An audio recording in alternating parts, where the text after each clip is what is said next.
Thank you very much. In that case, I'd like to start the meeting with a moment's silence for meditation and prayer. Thank you.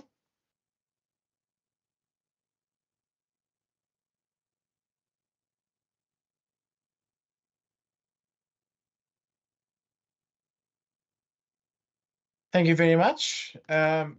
Once again, good morning to all members, officials, and especially to Mr. Hendrickse from the IEC.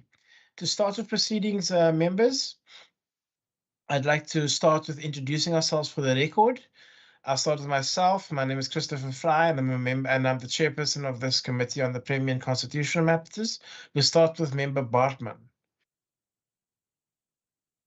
Morning, Deirdre Bartman. Morning, Chair, Gerrit Pretorius.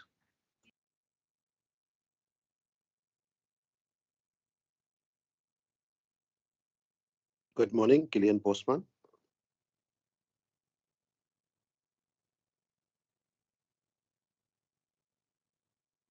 And then finally, the Chief Whip.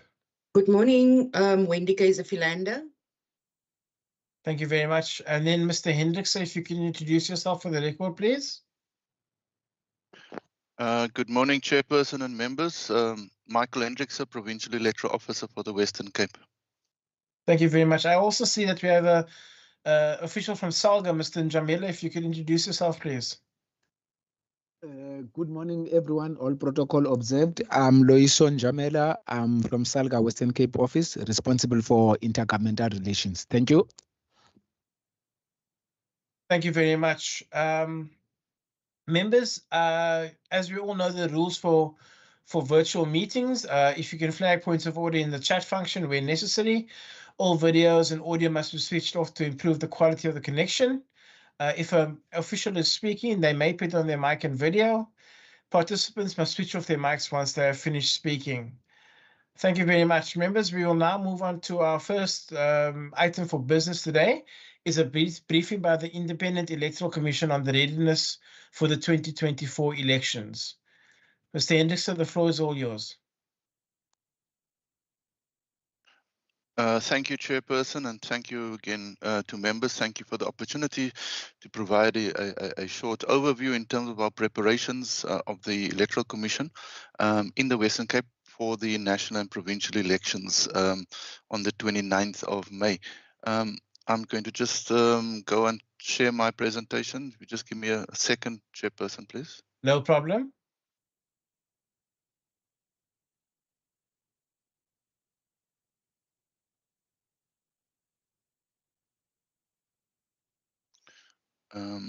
I don't know if I'm being seen here. I'm trying to share, Chairperson, but I don't seem to have rights to share.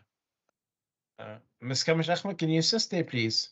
Yeah, I'll make Mr. Hendrickse a... Okay. Now, Mr. Hendrickse, can try? No, sorry.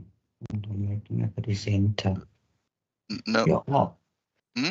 Where am I now? Share. Yeah. Okay, Just share folder. Just put your camera off, Mr. Hendrickse. I think maybe that's also.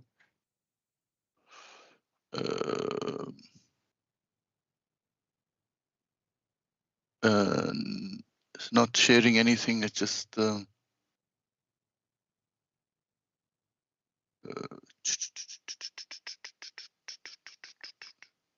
Let me just see there. How's that?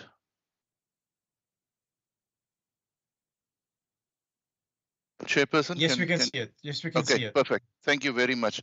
Sorry for that. Sorry for that delay. So what I'm going to be covering is our outreach and stakeholder engagement process to date. Voter registration, where we are currently with the certified voters role. The election timetable, I'll just touch on that, Chairperson, in terms of where we are also in terms of that process. And then our staff recruitment, training, material, etc. And then also we still have to deal with municipal council vacancies as well. So just from our communications process, what we are doing is we're going on television, radio, and other digital profiles, and as well as print media. and also dealing with the community radio stations. The idea is that we're using all our avenues to be able to reach the voters out there and provide them with civic and democracy education as well. The community radio program, there were 3 phases. We started obviously from just overall, that was last year, in terms of saying what has changed for 2024 in terms of the regional ballots, as well as the fact that we have independence. We then went into the process of the election launch and also promoting our voter registration weekends. And lastly, where we are going into now, Chairperson, is our election-based period, where we're dealing with CAN nomination, how to vote, special votes, as well as Section 24A notifications, and then also seat allocations. So we're doing these radio interviews with IEC regional officers, and then myself is also busy with a number of radio and television interviews in terms of our campaign. Just in terms of briefly, Chairperson, where we are with our stakeholder engagements, we have a number of stakeholders. These are across the board. So our schools democracy program, this is something that we do every year, Chairperson, and this year will be no different. We will be launching on the 12th of April 2024. This is the program where we go to schools and we do voter education, irrespective of whether it's elections or not. And we obviously look at from grade 10 to 12 in terms of who we are targeting in this particular respect. So this year we're going to Bernardino Heights High School. We'll be launching it on the 12th of April at that school. Then we also have a tertiary institutions campaign. This is the campaign where the IEC goes to university and TVET college campus, and we do, well, we started with registration, and now we're doing balloting education activities. In terms of our multi-stakeholder engagements, on the 28th of February this year, we hosted multi-stakeholders, that is stakeholders coming from the faith-based organizations, community organizations, media. There were a number of organizations, NGOs that were also present there. And the idea was to take them through an overview of the national provincial elections, what to expect, the number of ballots, the voting process, special votes, as well as these notifications that is required. We intend to have a follow-up again with the stakeholders in April or May, so that we can again just get in, because the important thing of these stakeholders is not only to inform them, but also to advocate that they, through their membership, also spread the information and education with regard to what to expect on election day. Then, Chairperson, we have a code of conduct pledge signing. In terms of the Electoral Act, every participating party and independent candidate, together with their supporters, members, etc., are, by virtue of submitting candidate nomination, already bound by the code of conduct. What the code, however, requires is that our contesting parties and independents then publicly commit to uphold that code of conduct. So we will be having a pledge signing activity on the 10th of April. We'll be inviting the provincial leaders of political parties that are contesting the Western Cape provincial and regional ballots, as well as independent candidates, to that ceremony as well. We then will also be having a media training workshop on the 15th. This is where we invite members of the media to a training workshop where we go through again, explain to them as well the importance of the ballot papers, the 3 ballot papers, what will be expected, what are the processes, what are the activities that are allowed, political activities are allowed on election day, etc. And then very importantly, we also go through the results process. How do we actually calculate the seats at the end of the day? Because it's critical that the media also understands this, because they are out there on the radios and the televisions every day as well. So just in terms of community mobilization, we are going out to our communities, and for this purpose we have, as I previously indicated, a number of fixed-term staff that we brought on board. So the MOCs, those are municipal outreach coordinators. They can coordinate our activity within the municipality, and each will have a number of democracy education field workers. Now their jobs is to go out and do engagements with the the public. Where we are now in terms of just events, in terms of democracy education events for the year, as you know, we're coming to the close of the financial year. Our target was 8,400, but my team has already had 16,328 events. Now these events takes various forms. We will go through to mobile 2 songs, for example, and work with them. For example, we've done this in Albertina, Riversdale, Uniondale, Prince Albert, Woolsley, where we have different engagements. These are just some of the examples, Chairperson. We also go to the we've been to the Oudtshoorn Youth Cafe, George Youth Cafe, Riversdale Youth Cafe. Remember, these youth cafes are youth cafes that are sent up by the Provincial Department of Social Development. We're also engaging with the centers, which is also set up by the provincial government, so that the managers at those centers across the province can help people if they want to apply for anything online, including jobs, just so that they're also aware of what they can do. Because a lot of our applications are web-based now, and members of the public can also do that. So we've been going also, as I indicated earlier, on to TVET colleges. College of Cape Town, West Coast College and South Cape College have been especially very busy, and we'll be going through in the month of April to the other colleges, TVET colleges as well. So those are just some of the things that we're busy with as we gear up. The balloting education, because this is the phase in which we are now. You have general electoral democracy education, then we become narrower to voter education, in other words, what we're voting for, and now we're into the stage in the run-up to the elections in what we call the balloting education phase. So we tell people about the 3 ballots and its colors and what to expect them, the 24A and special votes. Members will recall, if I can just stop there, that Section 24A is a provision, and that's why we call it Section 24. It's a provision in the Electoral Act, which says that the rule is that you vote where you are registered. That has always been a rule, but it creates an exception. It says if on election day you cannot be at your voting station and you want to vote at a different voting station on election day, you can notify the IEC of that intention to vote somewhere else. In the past, they could fill in this form on election day at the voting station where they want to vote. All right, but the legislation was changed in 2021 already, that says now if you want to vote at a station other than your home station, you must notify the IEC of that intention. And that process opened up on the 15th of March, which was on Friday, where if you're not going to be at your voting station on election day, but you want to vote somewhere else, you can then do so by notifying us. There is a process attached to that, Chairperson. You must, for example, inform us of the voting station where you will be.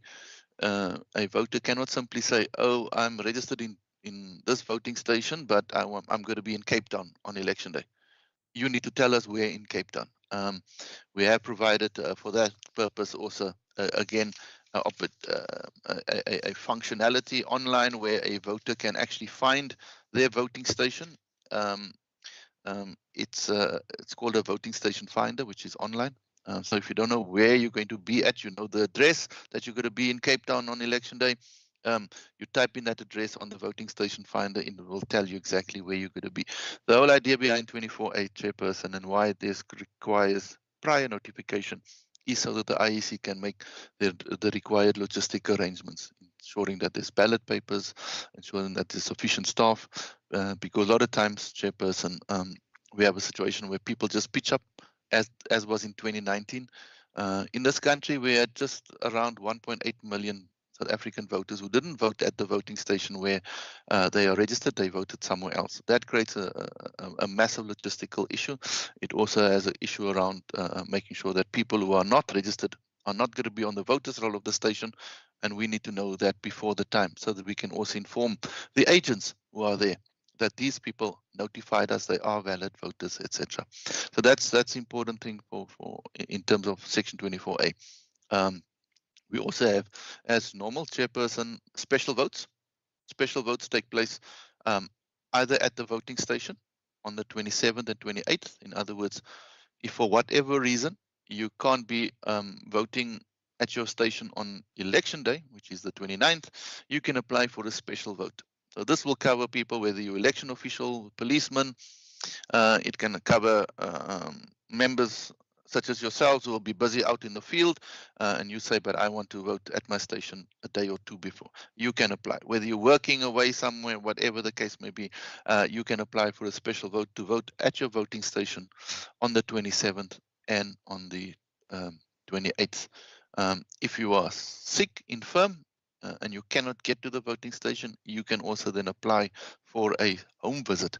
But this is limited to persons who are in fact infirm, who cannot get to the voting station due to disability, their illness or pregnancy. We also have a process, chairperson, of engaging with the NGOs with regard to those who are visually impaired. We have the universal ballot template. This is a template which allows a person with visual impairments to also vote unassisted at the voting station. So these are the processes we're engaging on in terms of balloting education. We have a number of fact sheets also available that we distribute on the processes that I also just mentioned. Just to give you an idea, chairperson, in terms of the balloting, as you know, there's a lot of parties that have submitted. That process is not done yet. We don't know how many there will be, but chairperson and members, in terms of our current size of our ballot papers, we can safely accommodate maybe 54 parties and independents together, and that is how a ballot will look if the number of contestants on the national ballot is 54 or less, or in your particular region, in our case, chairperson, in the Western Cape, 54, and the provincial legislature where you are currently seated. That is how we can accommodate 54 parties and individuals. If, however, it's more than 54, we get to a situation, chairperson and members, where we need to have a 2-column ballot paper. And in that regard, we can just cover about 100 parties and contestants, but you'll see that on one ballot paper, you'll have 2 columns running down side by side, and the voter will have to make a choice. Same like with the region, same like with the province. You'll see also, chairperson, that the national ballot will be blue, the regional ballot is sort of orange, brownish orange, and then the provincial ballot is a pink color. But the idea is that you're going to have the situation. We don't know at this stage, chairperson, how many parties are contesting, have successfully submitted all their requirements to contest the elections. But you may have a situation, chairperson, members, where the national ballot is maybe a 2-column because of the numbers, but the regional ballot for the Western Cape is maybe just a one column like that. All right, or the province for that matter, even it's just a 1 column. Very importantly, what we're doing is ensuring during our balloting education, we also tell the voters, make sure you look for your party or the independent that you want to contest. The party may not be in the same place on all 3 ballots because the numbers of participants vary. All right, so your party of choice may be closer to the top. On the regional ballot is closer maybe to the bottom or somewhere else, etc., etc. So it's going to be important that voters have a look at this. We are aware, chairperson, that given the potential for this high number of parties and independents, it may then take a voter longer to vote, literally, because now you've got a 3rd ballot paper and you've also got a whole lot of participants. So it does require the voter to take a little bit of time in the ballot booth, and we're also aware that will exponentially increase the time that a voter takes to vote in these elections. But they will receive 3 ballots as a rule. The only time that you do not receive 3 ballots, chairperson, is if you are either a special vote, that person that's infirm and they're being treated here in Cape Town, they're from Joburg, they will only receive a national ballot because we will not have the Gauteng ballot or any other provincial or regional ballot in Cape Town. Or chairperson, if you the Section 24A notification, you said, look, I can't vote on election day. I want to vote at a different voting station on election day, and you happen to be in Joburg or in Nelspruit or wherever outside the provincial boundary. That voter will also only receive the blue ballot, which is the national ballot, because we don't have provincial and regional ballots for all our 23,000 stations. So, chairperson, in terms of voter registration, that's just where we were at in all our activities that we led to voter registration, and this is how the numbers look now, chairperson, based on the certified voters roll for this province. We now have 3.317 million 072. So it's 3,317,072 voters which are on our voters roll. Obviously, as is to be expected, the Metro has the largest number of voters at 2.1 million, just over 2.1 million voters in our province. That is how the breakdown looks between gender and breakdown as well. And as to be expected, chairperson, there's more women on our voters roll than men. I say to be expected because it's been a trend since we started with the voters roll. In terms of the age breakdown, this is how our age breakdown looks, chairperson, and you'll see that 18 to 19, there's 57,000 voters. That is up from where we were the previous time, chairperson. And then we have 452,000 in terms of the under 30s. So if you look at total under 30s, we have just over 500,000 voters who are under the age of 30. And if you add the 30 to 39s, that's 1.2 million voters that are under the age of 40, somewhere in between what maybe some may call the youth category, because in some cases youth also includes up to 35. But it gives you overall impression of where we are overall, chairperson. I must add that at the moment, chairperson, based on the on where we are, the figure of 3.317072 constitutes 64.7% of voting age population in our province. Voting age population, that is determined based on the information we receive from Census South Africa. Remember, they count everybody, whether you're South African or non-South African. They also count people that are younger than 18 as well. So they have a total of inhabitants in our province, but then they give us a breakdown of all the persons all citizens who are 18 and above in our province, and that comes to just over 5.1 million, and therefore our voters roll of 3.3 million equals just under 65%, which is close to 2/3 of voting age population is eligible to vote in our province. Very briefly, chairperson, just to take you in terms of our national timetable, this is the timetable which is published as part of the transparency process of the IEC, where all our activities are known according to specific dates. So where we are now, chairperson, we are at point number 9 on there, on the far right corner, on the first line. Today we are issuing notices of non-compliance. The notice of non-compliance only relates to if we had asked a party or an independent for a copy of his ID, or to submit a acceptance of nomination form. This is what we will be asking them and say, listen here, please give us your ID copy or whatever to a particular candidate. That party has until the 20th, that's on Wednesday, to give us that particular information, chairperson. And so we go through the process. On the 22nd, which is on Friday, chairperson, you still have the situation, chairperson, where an individual may have given his name both to stand as an independent and for a political party, or even to stand for two political parties at the same time.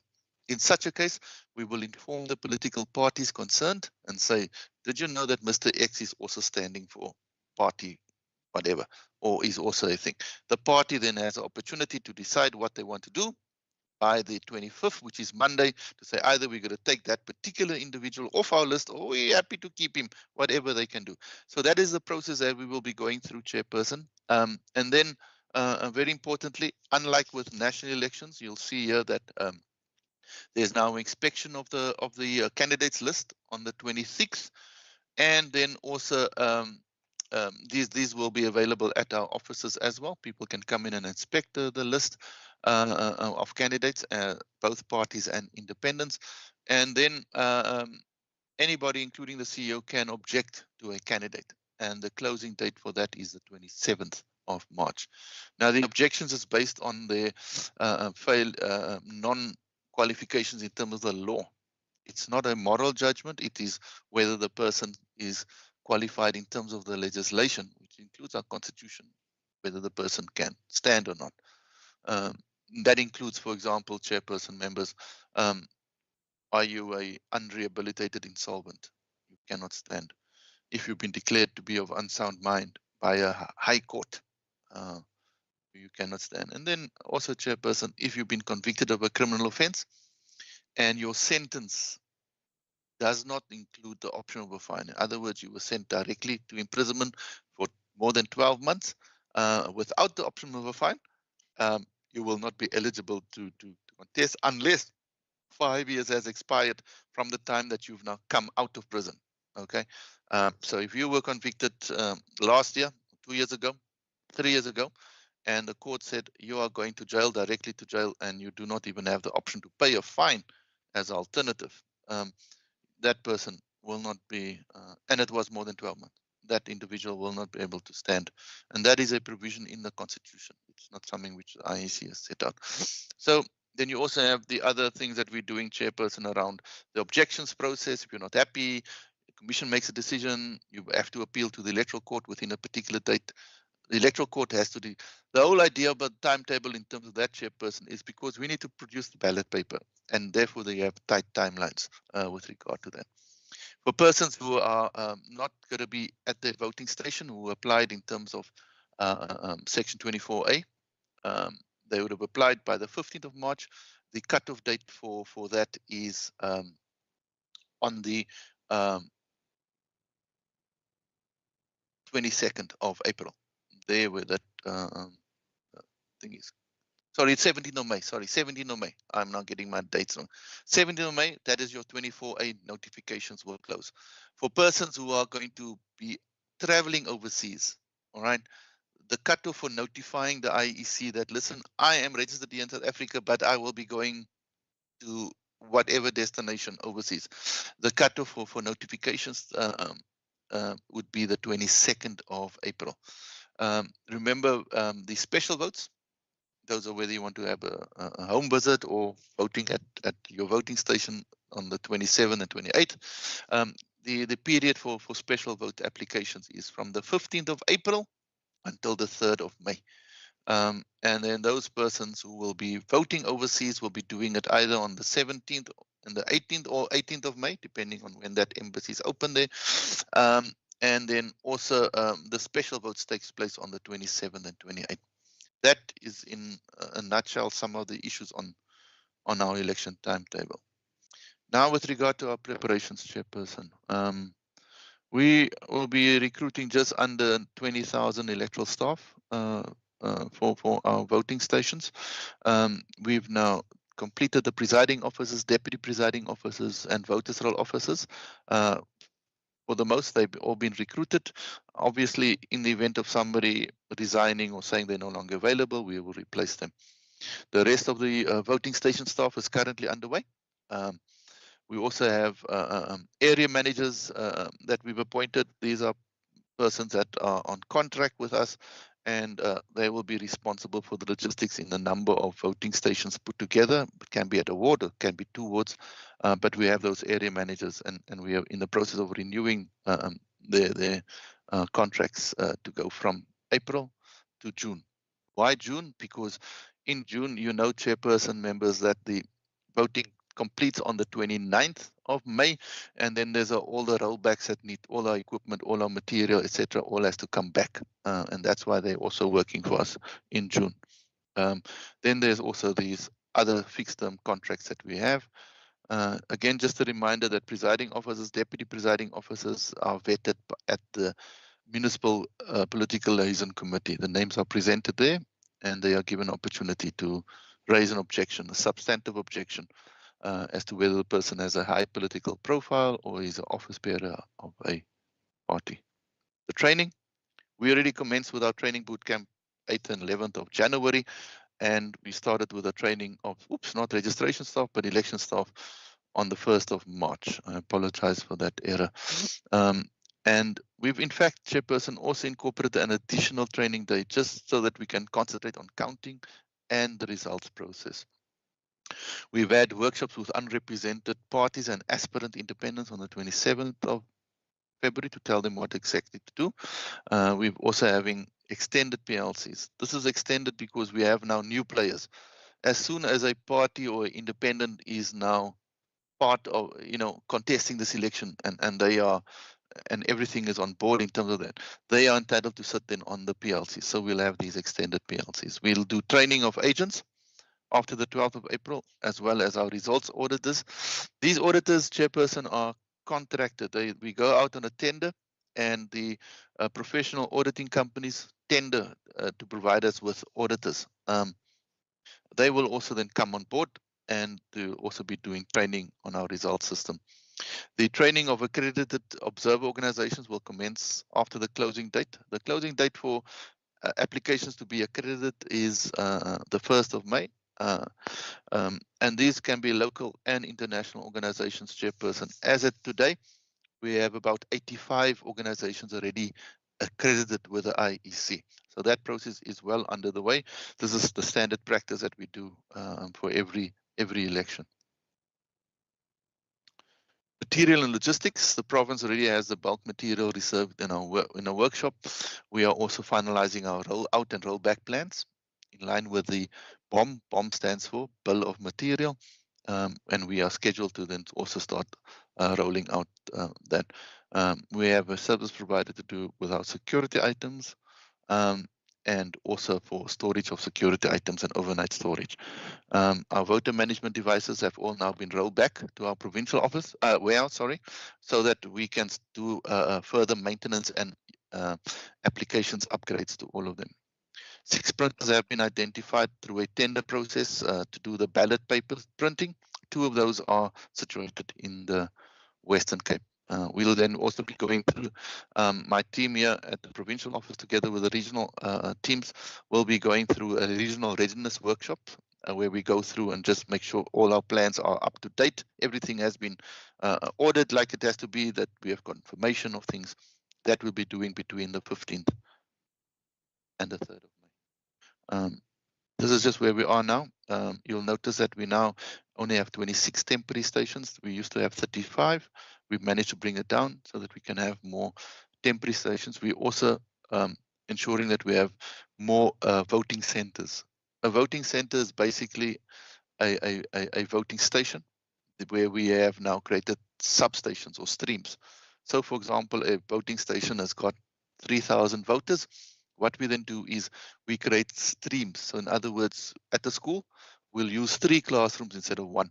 And voters will be directed to that particular stream. In this way, we're managing also our voting process as well. Conflict management, we have a mediation team that is available to do, and we deploy in event that we need to have a mediation, whether it's service delivery protests or even issues between political parties. We try that. But again, Chairperson, we call upon political parties to please, almost like they must behave. A lot of times, a lot of these issues that we arise is because of inter-party issues, disruptions and stuff like that. And really, if every party, if every candidate and their members simply abide by the code and allow the other one to carry on with their meeting, not disrupting them, there won't be issues. But unfortunately, that's not always the case. Just again, a reminder that we're still having municipal by-elections, chairperson members, because there is no moratorium. All right, so 24th of April, we have 3 by-elections, one in Malmesbury, then in Clan William, and the other one in Oudtshoorn. Thank goodness for that. I say thank goodness because the election timetable for May, the by-election timetable would have seen us having by-elections on the 15th of May. So for now, we don't have any more vacancies. Any vacancies that arise as from end of the month onwards will be covered with by-elections, hopefully in June. So, Chairperson, let's hope that this will be our last round of by-elections in this province, so that everybody, including parties and contestants and voters, can concentrate on the national and provincial elections. Vacancies for PR, those we fill as and when they occur on the municipal councils. Just again, it's my last slide, Chairperson, members. Our challenges, load shedding, that remains a challenge. At the national level, our commission is engaging with Eskom and with the Ministry of Electricity with regard to making sure that we do not have load shedding in the week of elections. In the event that there is a load shedding, we have made sure that we have procured torches and temporary lighting so that we can carry on with the voting and also, if need be, counting. There's some court challenges, Chairperson.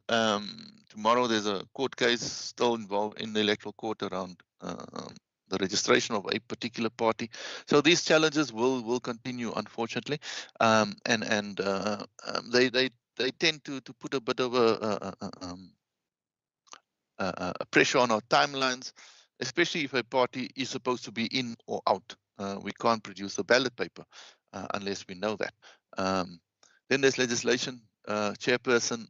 Currently, I believe the National Assembly has passed the Electoral Laws Amendment, the further amendment to our electoral legislation, and we need, as soon as that legislation is finalized, we in turn can then issue our election regulations. So it has a knock-on effect, unfortunately.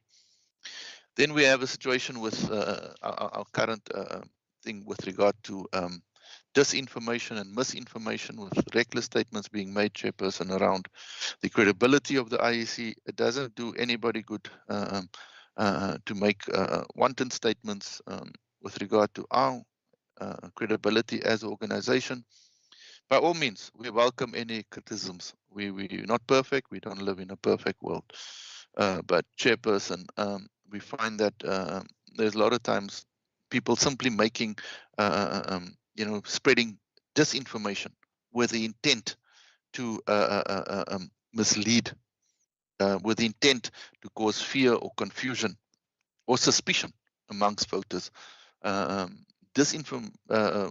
Misinformation, that happens. You may get it wrong, and it's fine. Not always will know what the facts are, but there's no malfeasance or intent to cause harm.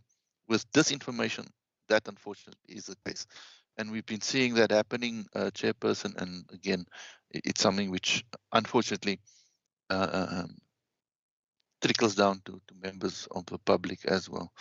High expectations, levels of contestation and breaches. Chairperson, members, again, there's a lot of expectation around when you contest the election, whether you can get a seat, whether you will be part of a coalition, whether you will, I don't know, be a kingmaker, whatever the case may be. So the levels of contestation are high, and the levels of contestation also leads to high expectations.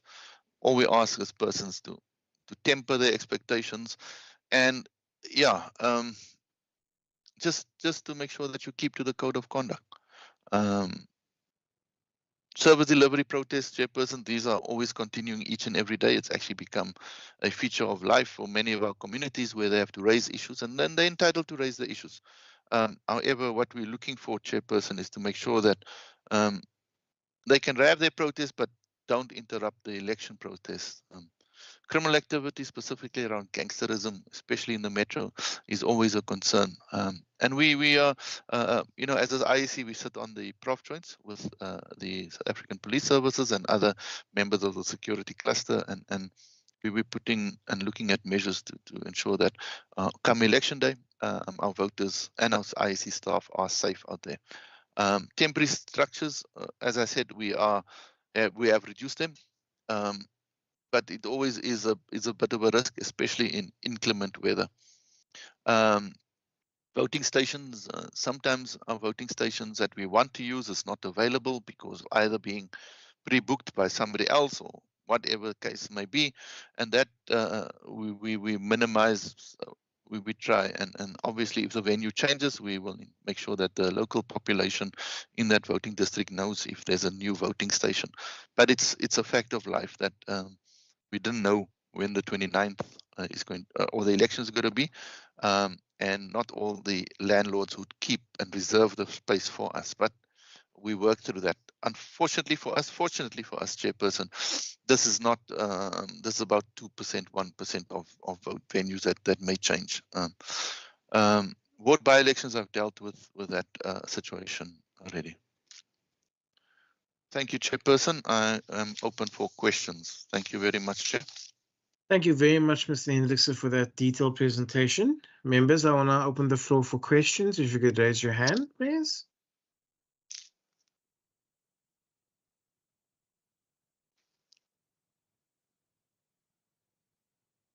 If there are no questions, I have just a question, 2 questions on slide 5, the school's democracy program.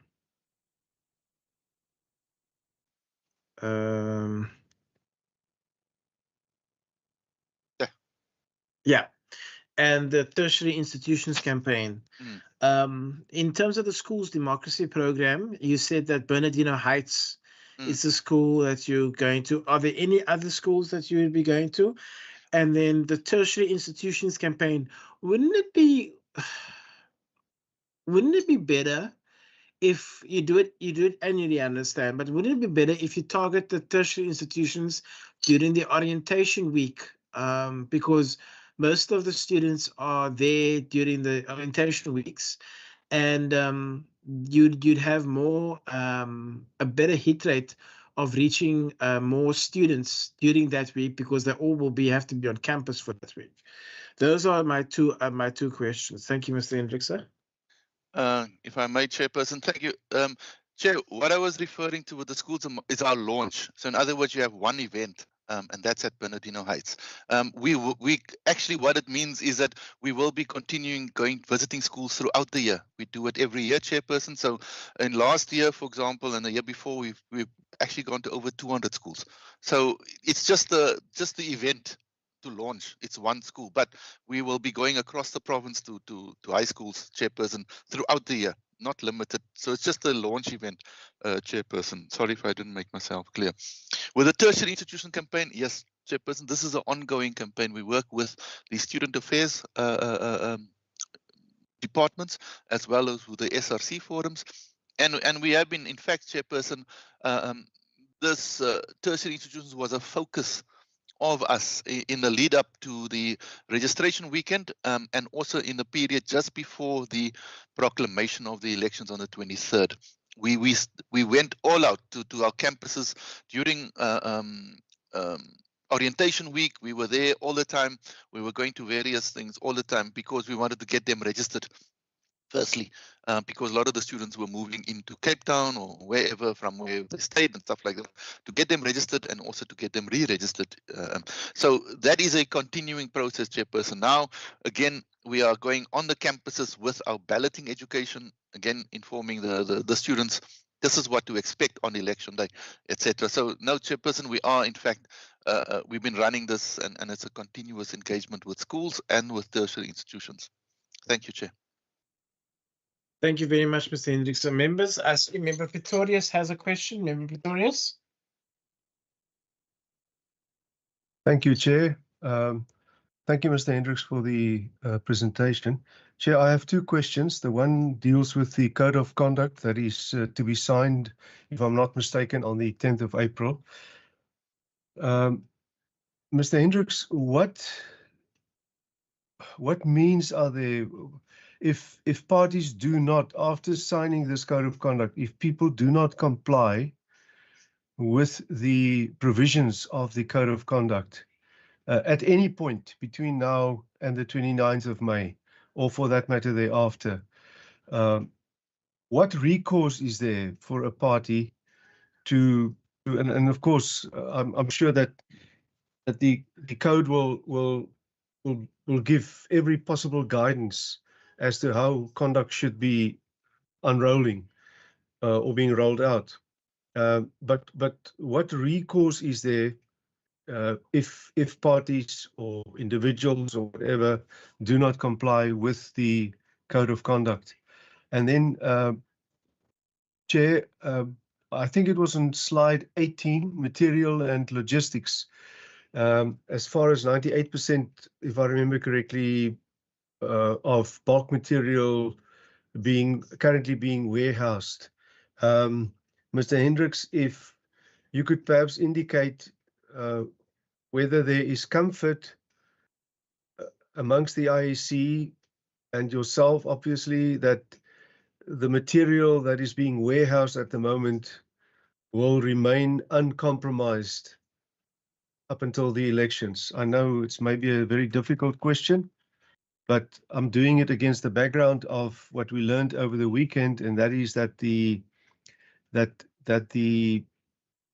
IEC center in Tshwane is no longer going to be there because the place has literally been carried away under the noses of security. So the reflection, as far as I'm concerned, is on the security. And are you happy, in other words, with your security? Thank you, Chair. Thank you very much, Member Pretorius. I don't see any other hands. Mr. Hendricks, if you can answer those questions, please. Thank you very much. Firstly, yes, thank you for that. It's critical, Member Pretorius. The Code of Conduct sets out the conduct which is frowned upon, which goes against the spirit of our democracy and tolerance, etc. So the provisions are very clear.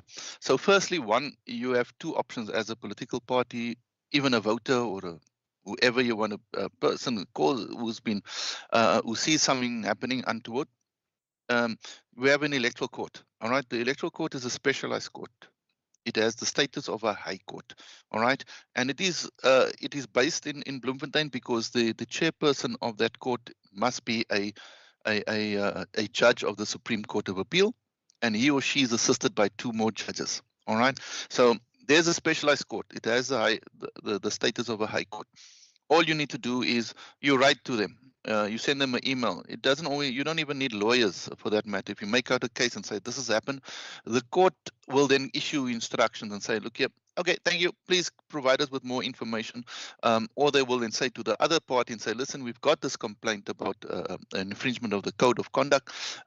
You have an opportunity to respond like any other court case. The difference with the electoral court is things happen very quickly, it happens speedily, and there's not a lot of, they will deal with the matter.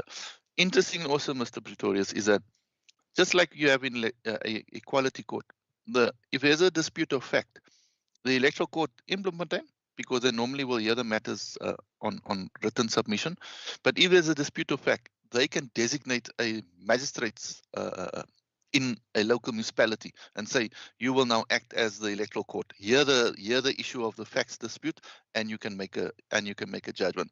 So firstly, that is where you can go for a civil claim. And secondly, you can also then go lay a charge.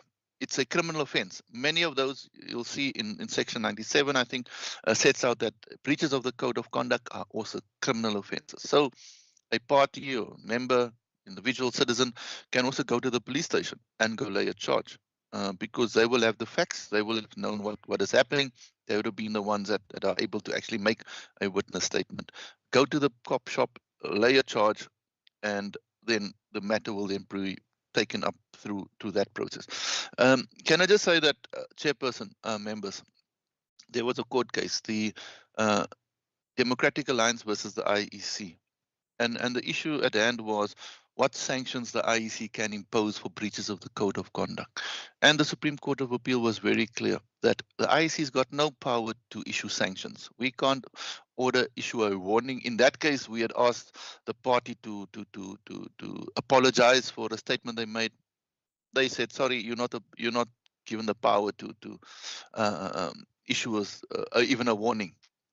And the court said, yeah, this issue of sanctions is only reserved for a court of law, not the IEC. Therefore, I was saying that you have to go to the electoral court. You can come to us, but we only conciliate. We will engage with the other side and say, guys, can you please stop this sort of thing, etc., etc. Yes, the CEO has the opportunity to also go to court, but that's not sort of at every drop of the hat, because we look at the nature of the circumstances, and also because we cannot really be seen to be taking sides between two parties. But the Supreme Court has said, no, IEC, you don't issue sanctions. IEC, you're not a court, you're not even a criminal court. You don't have the powers to even investigate criminally. That is the job of the police, and the police will submit their docket to the public prosecutor, and they will then determine to prosecute or not. So it's very important that members also understand that we as the IEC, we've never even had it, because you can't create a parallel justice system. Will not do that. So the options available, Mr. Pretorius, is you can lay a charge at the criminal at the police station, or you can go to the electoral court and get your sanction that you are seeking in that particular way. Like I said, electoral court is very quick in terms of hearing a matter and disposing of matters, much quicker than the normal high court.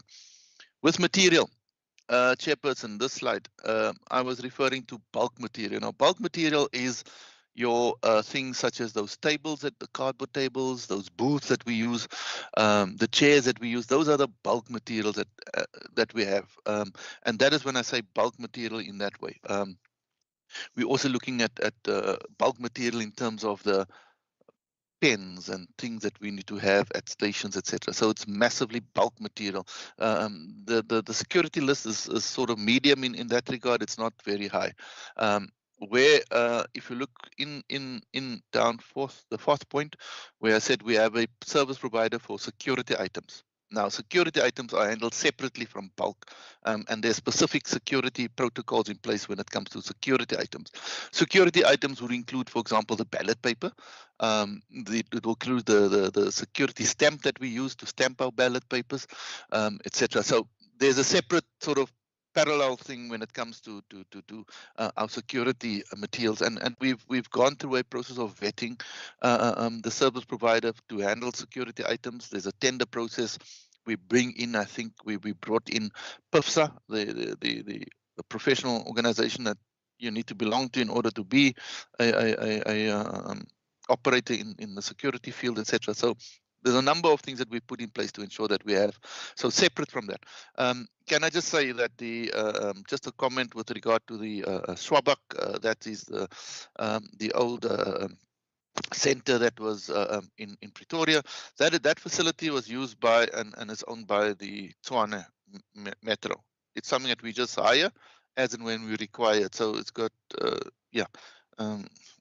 it's got as far as we are concerned, that venue was not suitable for us, clearly, and we have now gone out, and I think we're going to use the Gallagher Estate complex as a national results center.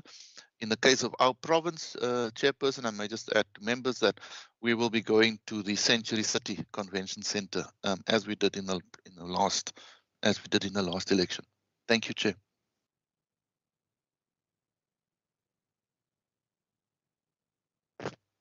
Thank you very much, Mr. Hendrickse. Members, are there any other questions that you may have?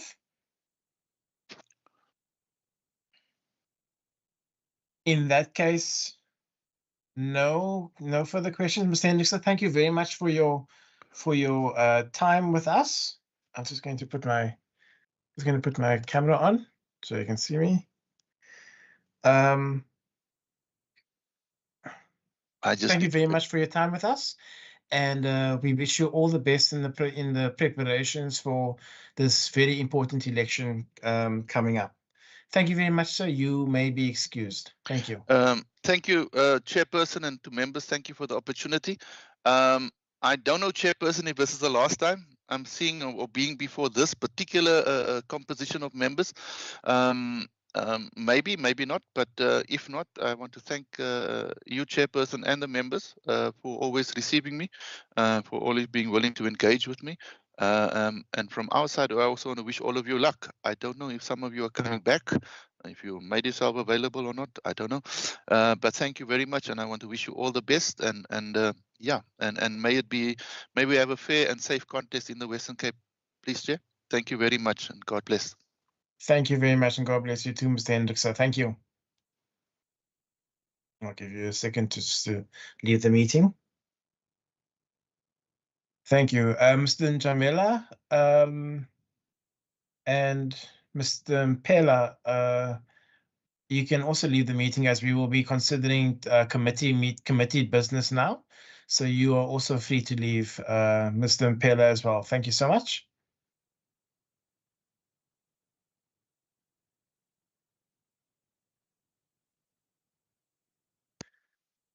Okay, members, we will now move on to the rest of the agenda, with the consideration of the adoption of the draft committee meeting minutes of 12 March 2024. Ms. Kamish Ahmed, if you can flight those minutes, please.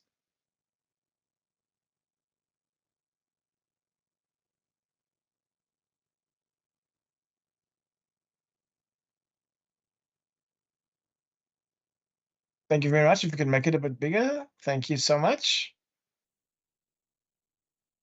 That's page 1.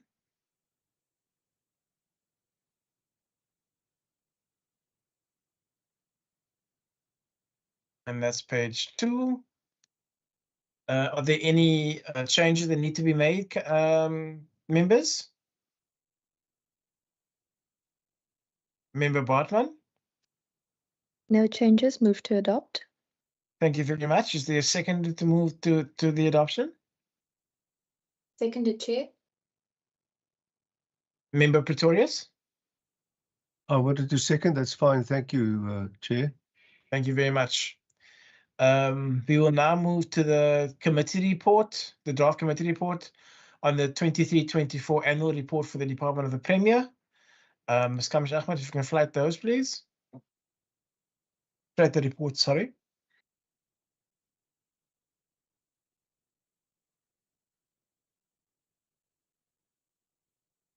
Thank you very much. Page 1.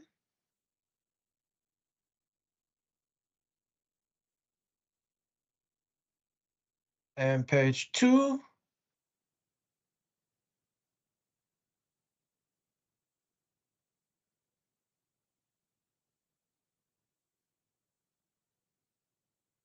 Page 3.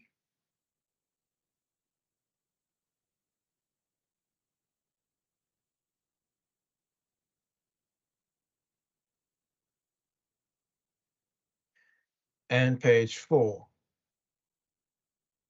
That's the minutes. So that these minutes were also emailed to all members at the time. Member Bartman? Move to adopt. Thank you very much. Member, is there a seconder? Second, Chair. Thank you very much, Member Pretorius. And then the consideration of the draft committee quarterly reports. Ms. Kamish Ahmed, if you could flight those reports, please.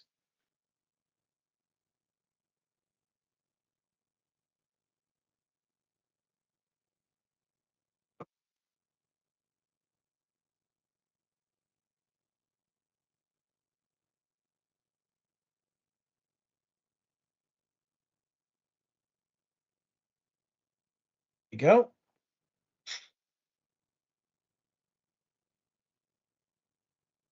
If we could start at the top and make it a bit bigger. Oh, not that one.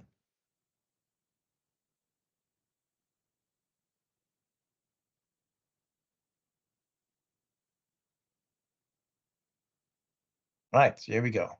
July, September 2023. This is page 1.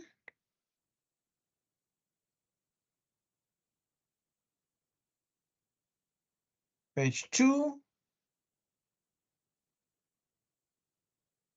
Page 3. Page 4. Page 5. Page 6. Page 7. Page 8. Page. Yes, Ms. Commissioner. Page 9. Page 10. Page 11. Page 12. Okay, that's just all the nextures. Yeah. Are there any changes to the report, members? Member Bartman, Move to adopt. thank you very much. Is there a seconder? Second, Chair. Thank you very much.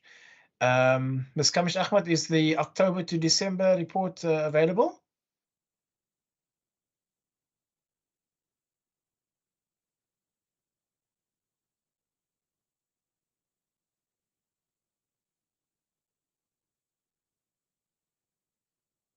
Okay, Thank you can you very see it? much. I see it. Thank you. Page 1, page 2, page 3, page 4, page 5, page 6, page 7, page 8,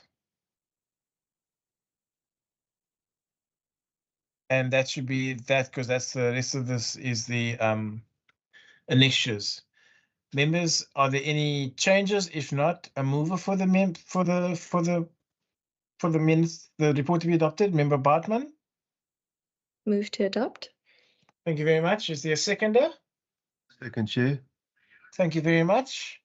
Now, members, in terms of Rule 82, subsection 4, which reads, the chairperson of a committee may act in a manner on behalf of and in the best interest of the committee when it is not practical to arrange a meeting of the committee to discuss that matter, if that matter concerns subsection 2, any other request to the committee, that the chairman will sign any outstanding committee documents, that is the minutes of the today and the quarterly meeting of Jan and March, which would be the quarterly report, sorry, of Jan and March, which would be outstanding. Members, are there any objections to that? But that the rule does stand, so that is my ruling. Member Bartman, No objections. thank you very much. Members, are there any resolutions and actions to be taken after this meeting?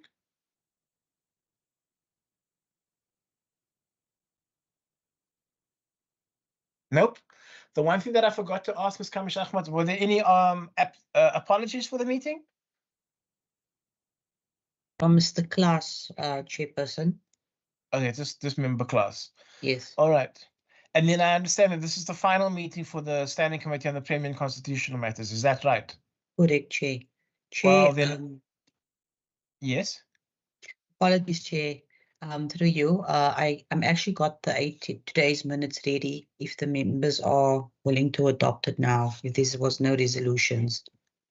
Okay, so there were no resolutions, so let's adopt the minutes quickly. Then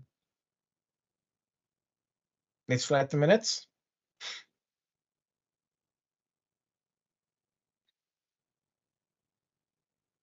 I see member Murray's name is not on the sorry, additional member. Sorry, I can see that now. It's just a bit small. Sorry. There we go. I see it. Thank you. That's page 1. Page 2.